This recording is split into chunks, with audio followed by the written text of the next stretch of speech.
விருதுநகர் மாவட்டம் ஸ்ரீவில்லிபுத்தூர் காங்கிரஸ் வேட்பாளர் உடல்நலக்குறைவால் உயிரிழப்பு. விருதுநகர் மாவட்டம் ஸ்ரீவில்லிபுத்தூர் சட்டமன்ற தொகுதியின் காங்கிரஸ் கட்சியின் வேட்பாளராக மாதவராவ் அவர்கள் தேர்ந்தெடுக்கப்பட்டார்.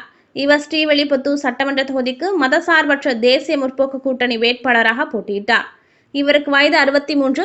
ஸ்ரீவில்லிபுத்தூர் சட்டமன்ற தொகுதி வேட்பாளராக வேட்புமனு தாக்கல் செய்த பின்னர் மாதவராவ் உடல்நலக்குறைவு காரணமாக பிரச்சாரத்துக்கு செல்ல முடியாத நிலையில் இவரது மகள் தீவிர பிரச்சாரத்தில் ஈடுபட்டு வாக்கு சேகரித்தார். இந்நிலையில் கடந்த சில நாட்களுக்கு முன்பு இவர் உடல்நலக்குறைவால் மருத்துவமனையில் அனுமதிக்கப்பட்டார். தீவிர சிகிச்சை பிரிவில் இருந்த இவர் நுரையீரல் தொற்று காரணமாக மதுரை KK நகரில் உள்ள அப்போலோ மருத்துவமனையில் சிகிச்சை பெற்று வந்த நிலையில் சிகிச்சை பலனின்றி இன்று உயிரிழந்தார்.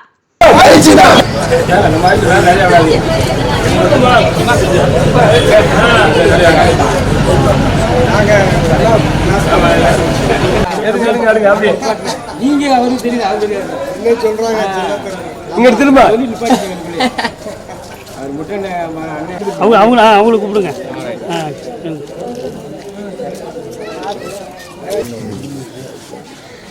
அவரு நம்ம கட்சியில முக்கியமான ஆள் மாறி வந்துட்டாரு.